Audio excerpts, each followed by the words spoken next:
Hello dear students, कैसे हैं आप सभी। आशा करती हूँ आप सब ठीक होंगे, स्वस्थ होंगे, अच्छे होंगे।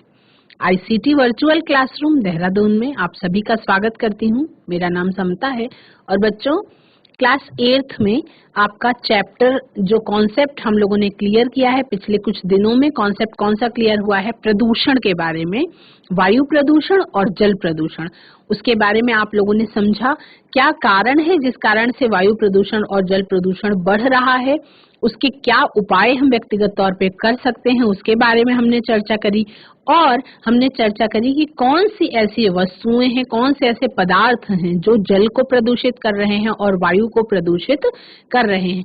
तो प्रदूषण का मतलब आपको ये समझ में आया कि जो उसकी क्वालिटी है, एयर की क्वालिटी उसमें गड़बड़ी हो रही है और वाटर की क्वालिटी गड़बड़ हो रही है। अब क्वालिटी को हम कैसे जज करते हैं? क्वालिटी को जज करने के लिए जैसे एयर की क्वालिटी डिस्टर्ब हो रही है तो वायु आपकी प्रदूषित हो रही है, लेकिन कैसे? आप सबको पता है कि जो हमारे वातावरण में वायु है, प्रेजेंट एयर है, उसमें कुछ गैसों का वो मिश्रण है। जैसे 78% ऑफ नाइट्रोजन है, उसमें 21% ऑफ ऑक्सीजन है। तो जब इन गैसों का बैलेंस अप डाउन होता है तब हम वायु को मानने लगते हैं कि वायु प्रदूषित हो रही है। उसी तरह से पानी की यदि बात करें तो जब पानी में कुछ ऐसे प्रदूषित चीजें मिक्स हो जाएं कि पानी पीने के योग्य ना रह जाए तो आप ये मान लीजिए कि जल जो है वो प्रदूषित हो चुका है। चलेंगे स्मार्ट बोर्ड की तरफ और इससे जुड़े क्वेश्चन आंसर्स किस तरह से एग्जाम में आपसे पूछे जा सकते हैं उसके बारे में हम बात करेंगे। स्क्रीन पर आपको इंग्लिश में दिखाई पड़ेंगे, आप चाहें तो उसको कॉपी कर सकते हैं और मेरी आवाज पे ध्यान रखते हुए हिंदी में भी मैं आपको चीजों को समझाती जाऊंगी। तो जो बच्चे हिंदी में लिखना चाहते हैं वो अपनी कॉपी में लिख सकते हैं। चैप्टर आपका चल रहा था वायु और जल प्रदूषण के बारे में कि किस तरह से वायु और जल प्रदूषण जो है वो फैलता है और उसको किस तरह से हम बचा सकते हैं, इसके बारे में आपका चल रहा है चैप्टर, जिस चैप्टर का नाम है आपका वायु तथा जल का प्रदूषण। लास्ट चैप्टर है आपका। तो एग्जाम के लिए 100% तैयार हो चुके हैं आप। अब केवल कुछ रिलेटेड क्वेश्चन आंसर्स हम जानेंगे। जैसे कि लॉन्ग आंसर टाइप क्वेश्चंस में हमने गंगा एक्शन प्लान के बारे में कल जाना था। आज एक और क्वेश्चन देखते हैं कि क्या क्लियर ट्रांसपेरेंट वाटर जो दिखने में भी साफ हो और पारदर्शी हो, क्या वो हमेशा पीने के लिए ठीक होता है? तो इस लाइन से आप किस हद तक सहमत हैं उसके बारे में बात करनी है। Question number 2, clear transparent water is always fit for drinking.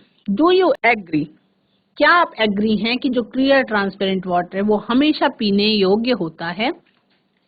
तो आंसर में लिखेंगे no, clear and transparent water is not always fit for the purpose of drinking. नहीं, साफ और पारदर्शी पानी हमेशा पीने योग्य नहीं होता है।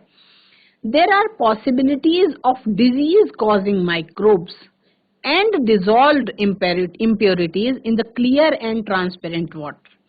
यानी कि हर वो पानी जो दिखने में आपको साफ दिखाई पड़ता है और पारदर्शी भी होता है, जरूरी नहीं कि वो पीने के लिए भी उपयोगी हो। उस पानी में कुछ सूक्ष्म जीव, कुछ रोगकारक सूक्ष्म जीव भी प्रेजेंट हो सकते हैं और कुछ पानी में घुलनशील अशुद्धियां भी हो सकती हैं। So, it is important to purify water before drinking. Water can be purified by using water purifiers, by chlorination and by boiling. 4 line में ही सारी बातें आपने टू द पॉइंट लिख दी। इसलिए ये महत्वपूर्ण है कि पानी को पीने से पहले प्योरीफाई किया जाना जरूरी है। उसके लिए आप कुछ अलग अलग टेक्निक्स को यूज कर सकते हैं, जैसे बड़े पैमाने पे क्लोरीनेशन के द्वारा किया जाता है। जिनके पास वाटर प्योरीफायर्स की सुविधा है वो वाटर प्योरीफायर में अपना पानी डाल करके प्योरीफाइड वाटर को ही पिए, और जिनके पास कुछ नहीं है सुविधा वो पानी को भगोने में डाल के या किसी भी बर्तन में पानी को डाल के उसको बॉयल कर लें और ठंडा करने के बाद छान करके पिएं। तीनों तरीके यही हैं जिससे आपका पानी पीने योग्य हो जाता है। ठीक है, नेक्स्ट क्वेश्चन देखते हैं बच्चों। Explain air pollution and its harmful effects, also list some important measures to reduce air pollution. कुछ ऐसे तरीकों के बारे में इसमें पूछा गया है जिससे आपका एयर पॉल्यूशन को हम रिड्यूस कर सकते हैं, कंट्रोल कर सकते हैं।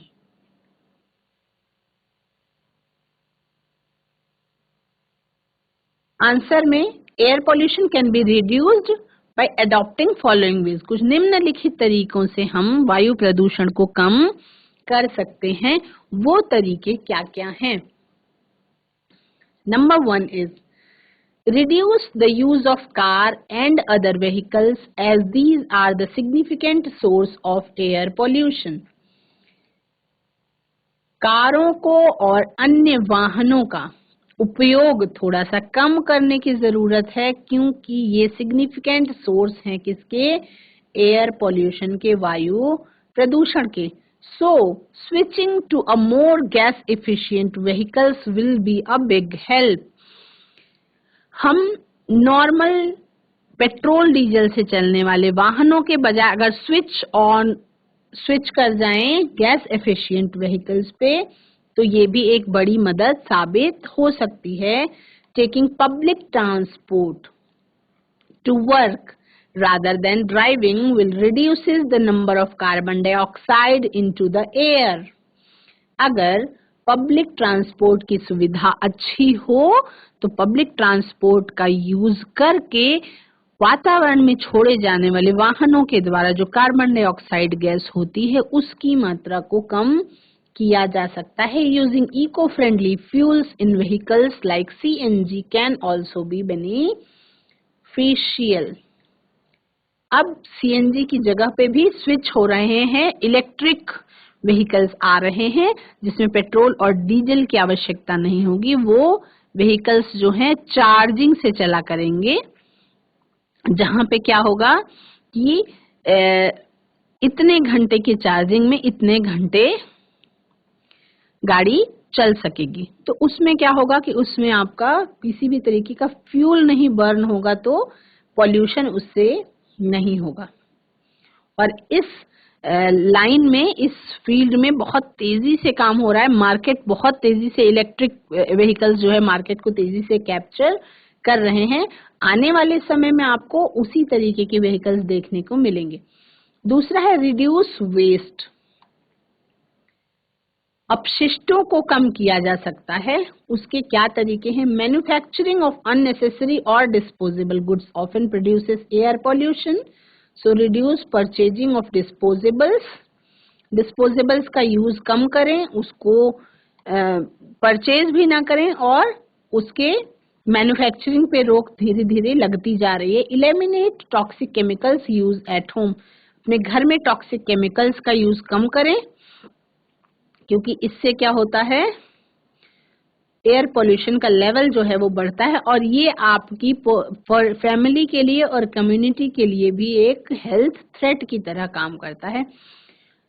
पत्तेदार पेड़ और झाड़ियां उनको लगाएं जिसमें आपका जो रिड्यूस, जो फिल्टर, एयर फिल्टर की तरह ये काम करते हैं। वो ऐसे पेड़ होते हैं जिनकी झाड़ियों के पत्ते जो हैं, जिन पेड़ों के पत्ते पतझड़ के मौसम में झड़ जाते हैं, ऐसे डेसिडियस ट्रीज और झाड़ियां जो है वो एयर फिल्टर्स की तरह काम करती हैं और हेल्प करती हैं एयर पॉल्यूशन को घटाने में। Air pollution is a significant risk factor for multiple health conditions including respiratory infections, heart diseases, and lung cancer. The health effects caused by air pollution may include difficulty in breathing, wheezing, coughing, and aggravation of existing respiratory and cardiac conditions. वायु प्रदूषण का एक बहुत महत्वपूर्ण खतरे वाला factor क्या है कि अलग अलग बहुत सारी हेल्थ कंडीशंस जिसमें श्वसन संबंधी परेशानियां, आपके हृदय रोग और आपका फेफड़ों का कैंसर ये फैल सकता है। हेल्थ स्वास्थ्य डायरेक्टली प्रभावित होता है वायु प्रदूषण से, और जिसमें सामान्य तौर पे जो सामने देखने में आता है वो होता है सांस लेने में परेशानी होना, डिफिकल्टी इन ब्रीदिंग, और वीजिंग यानी घरघराहट के साथ सांस ले पाना, और उसके बाद खांसी आना बहुत ज्यादा, और रेस्पिरेटरी कार्डियक कंडीशंस की प्रॉब्लम होना। ठीक है, तो आपने कुछ ये जो क्वेश्चंस थे बच्चों, इन क्वेश्चंस को देखा। अब इन क्वेश्चंस को देखने के बाद आपको मैं ये बताने की कोशिश करूंगी, ये क्वेश्चंस आपने देख लिए है ना, क्वेश्चंस किस तरह से लिखे जाने हैं। इसके बाद अब हम क्या करेंगे, रिवाइज करेंगे। इस चैप्टर को हम क्या करेंगे, अच्छी तरह से रिवाइज कर लेंगे। इसमें क्या क्या सीखा आपने इस चैप्टर में, उसके बारे में बात करते हैं कि इस चैप्टर में आपने क्या क्या सीखा।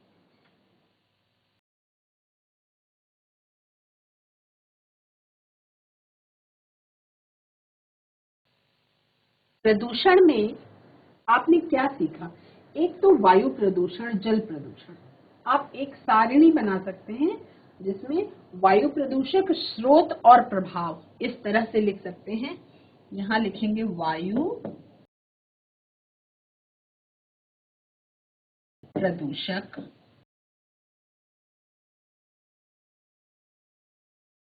स्रोत और प्रभाव।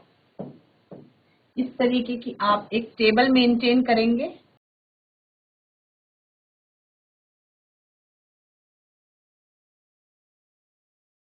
ठीक है, इस तरीके का आप टेबल मेंटेन करेंगे, और इसमें आपको दो दो वायु प्रदूषकों के बारे में लिखना है, उसके स्रोत क्या है वो लिखना है, और आपको लिखना है उसके प्रभाव के बारे में।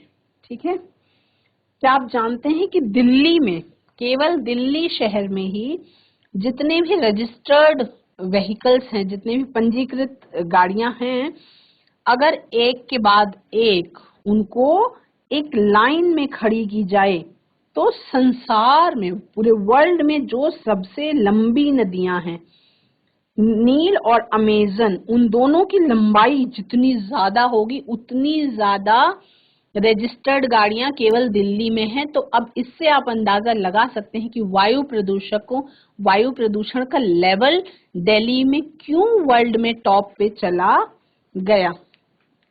ये चीजें, ये अंदाजा लगाने की बात है कि क्यों, अगर ये पूछा जाए, ये क्वेश्चन अगर कोई करे कि क्यों दिल्ली में वायु प्रदूषण का जो लेवल था वो बहुत ज्यादा हाई गया, तो उसका बहुत बड़ा कारण एक बहुत बड़ा कारण ये भी है ना। तो इसलिए प्रदूषण को रोकने के लिए बहुत सारे कोशिश करने की जरूरत है, और देखने की जरूरत है कि किस तरह से हम कंट्रोल कर सकते हैं, किस तरह से हम। दूसरा, एक और, डू यू नो दैट संसार की 25% संख्या को जो साफ ड्रिंकिंग वाटर जो है वो पीने के लिए नहीं मिलता है ना, है ना।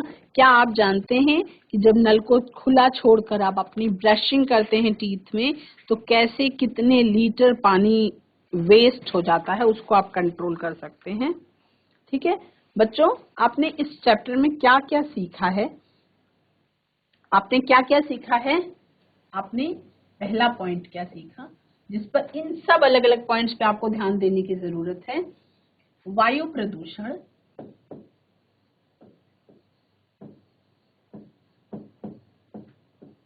वायु प्रदूषण अपद्रव्यों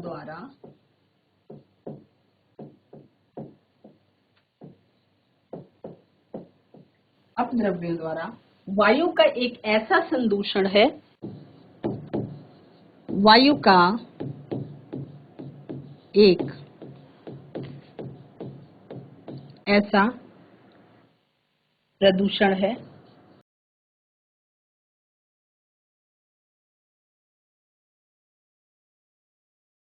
जिसका हानिकारक प्रभाव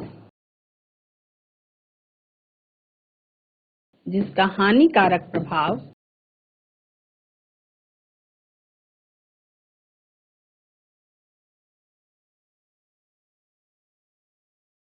सजीव और निर्जीव दोनों पर हो सकता है। व निर्जीव, जैसे सजीव का मतलब मनुष्यों पर हो रहा है और निर्जीव का मतलब ताजमहल पर भी हो रहा है। निर्जीव दोनों पर हो सकता है, पर हो सकता है। प्रदूषक पदार्थ क्या होते हैं? प्रदूषक वो चीजें होती हैं जो पानी को और वायु को, दोनों को पॉल्यूट कर देती हैं, संदूषित कर देती हैं। अब मुख्य वायु प्रदूषक कौन कौन से हैं? मुख्य वायु प्रदूषक कौन कौन से हैं, उनका नाम लिखेंगे। वायु प्रदूषक, मुख्य वायु प्रदूषक कौन कौन से हैं? आपका कार्बन मोनोऑक्साइड, कार्बन मोनोऑक्साइड,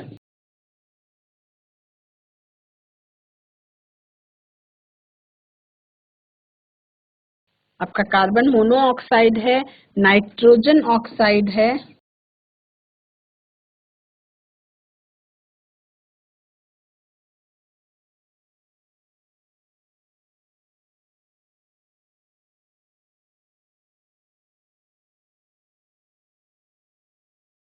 और कौन है? कार्बन डाइऑक्साइड है,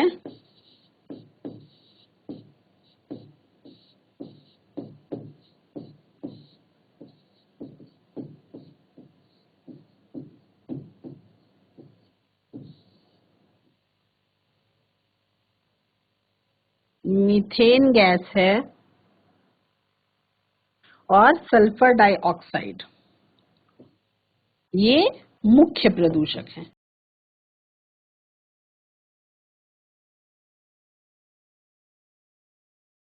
डाई ऑक्साइड, ये कुछ गैसें हैं जो वातावरण में उपस्थित नेचुरल वायु को, उसके बैलेंस को बिगाड़ती हैं और जिससे वायु जो है वो प्रदूषित कैटेगरी में आ जाती है। तो कुछ वायु प्रदूषक, इसके स्रोत क्या हैं और इसका इफेक्ट क्या है, वो आपको दो वायु प्रदूषकों के नाम इसी में से चूज कर लेने हैं। उसका क्या स्रोत है उसके बारे में आपको लिखना है और उसका क्या प्रभाव है उसके बारे में भी आपको लिखना है। ठीक है। दूसरा, आप होमवर्क के रूप में लिख सकते हैं। होमवर्क के रूप में आप लिख सकते हैं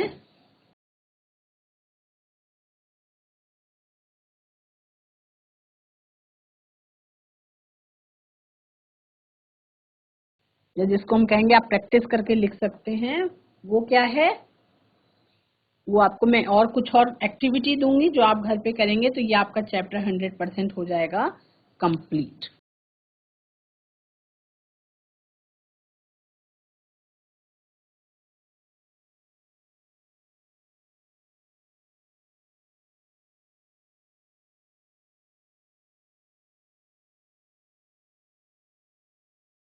ठीक है। आप और क्या कर सकते हैं? आप कर सकते हैं कि आप कौन सी गैस ऐसी है जिसके कारण ग्लोबल वार्मिंग हो रही है ना? तो उसका आपको जो ग्रीन हाउस गैसेस हैं उनके कारण हो रही है ग्लोबल वार्मिंग, है ना? आपको जल प्रदूषण, इसी तरीके से आपका ये लिखेंगे वायु प्रदूषण के बारे में, ये लिखेंगे आप वायु प्रदूषण के बारे में, और दूसरा आप लिखेंगे मेन जल प्रदूषण के बारे में। तो जल प्रदूषण के बारे में भी आप इस तरह से एक बॉक्स बनाएंगे। जल प्रदूषक, स्रोत और प्रभाव, कंप्लीट करेंगे, बॉक्स को बनाएंगे बड़ा सा, और इसमें भी आप 2, 3, 4 जितने भी लिख सके उतना आप लिखने की कोशिश करेंगे। ठीक है, वायु प्रदूषण और जल प्रदूषण ये आपका अच्छी तरह से कंप्लीट हो जाना चाहिए, है ना। इसमें आप क्या करेंगे, वायु प्रदूषण और जल प्रदूषण के बारे में आपने बात करी, इस तरह से लिखेंगे। जो बॉक्सेस हैं उसमें आप इन चीजों को क्लियर करेंगे और फिर आप इसमें लिख सकते हैं कि पीने योग्य पानी जो है उसको हम क्या कहते हैं, पोर्टेबल वाटर, पेयजल कहते हैं, है ना। बच्चों इस तरीके से आप क्या बनाएंगे, इस तरीके से आप 2 टेबल बनाएंगे और उसके बाद इसको कंप्लीट करेंगे। इसमें वायु प्रदूषक, वायु को प्रदूषित करने वाली चीजों के बारे में लिखेंगे, और उसके बाद उससे उसके सोर्सेज के बारे में लिखेंगे और क्या लिखेंगे, उससे क्या प्रभाव हो रहा है, यानी कि क्या इफेक्ट पड़ रहा है उसके बारे में आप लिखेंगे। ठीक है, उसके बाद आप देख सकते हैं कि आपका वायु प्रदूषण और जल प्रदूषण दोनों बहुत बड़ी समस्या है, तो उसको आपने व्यक्तिगत प्रयासों के द्वारा, व्यक्तिगत तौर पर किए जाने वाले प्रयास, पहला जो आप एक्टिविटी कर सकते हैं वो वायु प्रदूषण के बारे में इस तरीके से टेबल बना के लिख सकते हैं, जल प्रदूषण के बारे में लिख सकते हैं। और उसके बाद आप सबको पता है कि कुछ शहर हैं, जैसे कुछ शहर का मतलब उन शहरों की इस कैटेगरी में रखा गया है जिसमें पोल्यूशन का लेवल बढ़ रहा है। तो पोल्यूशन चेक होता है हर गाड़ी का, हर गाड़ी का प्रदूषण की पोल्यूशन का एक सर्टिफिकेट लगता है। तो आप क्या कर सकते हैं कि कुछ शहरों में व्हीकल्स के लिए पोल्यूशन जांच कराना जरूरी हो गया है। तो उसके लिए उसका क्या प्रक्रम है, उसके लिए आप अगर किसी पेट्रोल पंप पर कभी जाते हैं तो वहां पे ये चीजें पता कर सकते हैं कि हर महीने जो पोल्यूशन चेक किया गया उन व्हीकल्स की औसत संख्या क्या है। आपने बहुत बार देखा होगा बच्चों की सड़कों पे जो गाड़ियां चलती हैं उसमें कुछ गाड़ियां ऐसी होती हैं जो बहुत ज्यादा प्रदूषण नहीं करती और कुछ गाड़ियां ऐसी होती हैं जिनसे बहुत ज्यादा काला धुआं निकल रहा होता है, बहुत ज्यादा काला धुआं जो आपको अगर आप उसके आसपास चले जाते हैं तो सांस लेने में बहुत दिक्कत करता है, या वो बहुत ब्लैक दिखाई पड़ता है कि उससे बहुत ज्यादा प्रदूषण हो रहा है। इसका मतलब कि उस व्हीकल का पोल्यूशन चेक नहीं हुआ होगा या पोल्यूशन कंट्रोल उस व्हीकल का नहीं हुआ होगा, उस गाड़ी में कुछ न कुछ कमी होगी, है ना। अब इस पोल्यूशन चेक में क्या होता है, इसकी एक प्रोसेस होती है जिसमें कुछ स्पेसिफिक प्रदूषक जो हैं वो जांच किए जाते हैं, है ना। और इसमें से जो गैसेस निकल रही हैं उनका एक लेवल है, एक लेवल डिसाइड किया गया है कि इससे ज्यादा प्रदूषण अगर उपरोक्त गाड़ी के द्वारा किया जा रहा है तो उसको क्या करते हैं, फिर उसको ठीक उसके लिए क्या उपाय कर सकते हैं उसके बारे में आपको उसको सर्विसिंग को देना होता है। या दिल्ली में कुछ बहुत पुराने मॉडल्स हैं वो सड़कों पर चलने का ही उस पर अलाउड नहीं है। क्यों? क्योंकि वो प्रदूषण बहुत ज्यादा पुरानी गाड़ियां करती हैं। अब पुरानी गाड़ियां जो हैं वो प्रदूषण जो कर रही हैं, अब उसको चेंज करने के लिए सीएनजी वाले पब्लिक ट्रांसपोर्ट का यूज ज्यादा कराया जा रहा है, या उसके अलावा और क्या कराया जा रहा है बच्चों, उसके अलावा आपका दिल्ली सरकार के द्वारा एक इनिशिएटिव निकाला गया जिसमें इवन और ऑड का यूज किया गया, यानी कि जिन गाड़ियों का नंबर इवन था वो अमुक दिन सड़कों पर होंगी और जिन गाड़ियों का नंबर ऑड है वो अमुक दिन सड़कों पर होंगी। इससे सड़कों पर आने वाली गाड़ियां आधी हो गई, है ना, क्योंकि जितने लोगों का हर गाड़ी का एक अल्टरनेटली एक इवन एक ऑड, एक इवन एक ऑड ऐसे ही नंबर होता है, तो गाड़ियां जो है वो संख्या में सड़कों पर दिखाई पड़ी आधी।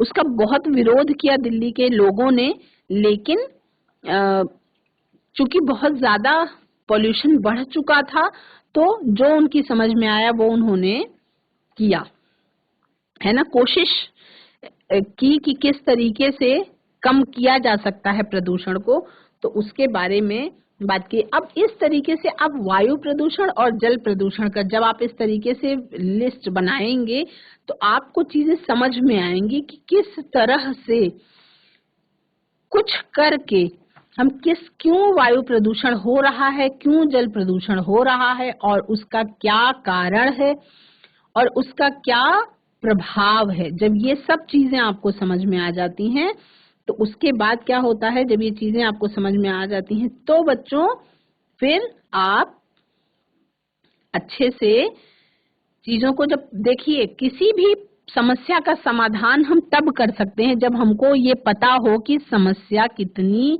ज्यादा विकराल है, कितनी ज्यादा गहरी है। तो जब आप समस्या को समझ जाएंगे तो समस्या को समझने के बाद आप उसको क्या करेंगे, उसका सॉल्यूशन करेंगे। तो हमने क्या चर्चा की थी, हमने ये चर्चा की थी कि वायु प्रदूषण और जल प्रदूषण, इसको रोकने के कुछ व्यक्तिगत उपाय आपको लिखने हैं। तो हर बच्चा व्यक्तिगत तौर पे क्या कोशिश कर रहा है वायु प्रदूषण को रोकने के लिए और जल प्रदूषण को रोकने के लिए, वो भी आप लिस्ट बनाएंगे और अपने बड़ों से बातचीत करके आप क्या कर सकते हैं, अपने बड़ों से बातचीत करके आप इस प्रॉब्लम को कम करने में देश में कुछ योगदान कर सकते हैं। और आप पॉल्यूशन से अगर थोड़ा भी बचत करते हैं, पॉल्यूशन का लेवल थोड़ा भी बचाने की कोशिश करते हैं, तो ये माना जाएगा कि ये आपका बहुत बड़ा योगदान है मानव जाति के प्रति, और उसके बाद फिर आप आगे बढ़ते जाएंगे। ठीक है बच्चों, अब इसमें आपके आपका जो सिलेबस था वो कंप्लीट हो चुका है, 100% सिलेबस कंप्लीट हो चुका है। तो इसमें आपको क्या करूंगी मैं, अगले सेशंस जो होंगे उनमें हम क्या करेंगे, उनमें हम रिवीजन कर लेंगे। उनमें हम क्या करेंगे, उनमें हम चर्चा करेंगे, इम्पोर्टेंट पॉइंट्स की बात करेंगे और हम रिवीजन करेंगे, है ना, कि कौन कौन से। अब क्या है कि अब आप चैट के माध्यम से पूछ सकते हैं, कहीं कोई समस्या हो, जो आपका 8th क्लास का साइंस का कंटेंट है उसमें बायो वाले चैप्टर्स जो हैं उनसे रिलेटेड कोई भी प्रॉब्लम होने पर आप हैंड रेज के माध्यम से या चैट के माध्यम से प्रॉब्लम जो हो वो पूछ सकते हैं। और उसके अलावा अपने दिमाग से मैं क्या करूंगी, आपका रिवीजन करवाऊंगी। ठीक है, तो बच्चों आगे बढ़ते चलेंगे, पढ़ते चलेंगे और आगे बढ़ते चलेंगे, है ना। क्योंकि जो पोल्यूशन के बारे में आप, हमारे भारत का जो संविधान है, मूल कर्तव्यों में से एक है, नागरिकों के जो मूल कर्तव्य हैं उसमें से एक है प्राकृतिक पर्यावरण की, जिसके अंतर्गत वन, झील, नदी और वन्य जीव हैं, उनकी रक्षा करें, उनका संवर्धन करें और प्राणी मात्र के प्रति दया भाव रखें। ये आपका संविधान भी कहता है, हमारे देश के नियम कानून भी यही कहते हैं कि प्राकृतिक पर्यावरण की सुरक्षा करनी चाहिए हमको। और उस प्राकृतिक पर्यावरण के अंदर क्या क्या आते हैं, जंगल आते हैं, झीलें आती हैं, नदियां आती हैं और वन्य जीव आते हैं, है ना। तो उनकी रक्षा करनी चाहिए, उनका संवर्धन करना चाहिए। तो बच्चों इस चैप्टर में आप सबने क्या सीखा, आपको ये जानना है कि जैसा कि हमने वायु प्रदूषण और जल प्रदूषण के बारे में अच्छे से जान लिया, अब हम आप अपने आप से एक प्रॉमिस करेंगे कि इस वायु प्रदूषण और जल प्रदूषण को कम करने के लिए कौन कौन से व्यक्तिगत प्रयास आपने किए। व्यक्तिगत प्रयास कौन कौन से किए गए वो आपको सोचना है कि आपने क्या क्या व्यक्तिगत प्रयास किए। और क्या करना है, हमें जो प्रकृति से मिली हुई चीजें हैं, जो नेचुरल चीजें आपके पास हैं, उनको हमको बचाने की जरूरत है। तो हम क्या करेंगे, पहली चीज तो ध्यान देंगे कंजर्वेशन पे ध्यान देंगे और वेस्ट नहीं करेंगे, है ना। RRR का फॉर्मूला अपनाएंगे। हम क्या करेंगे, रिड्यूस करेंगे, जो प्राकृतिक चीजें हैं उनके उपयोग को कम करेंगे। उसके बाद जो चीजें हम दोबारा से यूज कर सकते हैं उसको हम रीयूज करेंगे। और तीसरा R हम उसको करेंगे रीसाइकिल, है ना।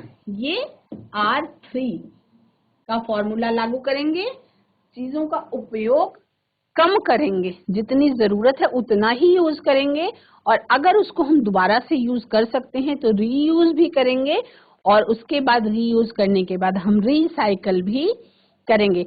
इस ट्रिपल आर के फॉर्मूले के साथ आप क्या कर सकते हैं, ये आपका पर्सनल प्रयास है, व्यक्तिगत प्रयास है। आप अपने परिवार में लोगों से पर्सनली कह सकते हैं कि इस तरीके से आप जो प्राकृतिक संसाधन है उनकी बचत कर सकते हैं। बच्चों, आज की क्लास में आप सभी ने वायु प्रदूषण और जल प्रदूषण के बारे में चैप्टर पूरा कंप्लीट हो गया। इससे रिलेटेड सभी क्वेश्चन आंसर्स आप सभी बच्चे कर चुके हैं, है ना।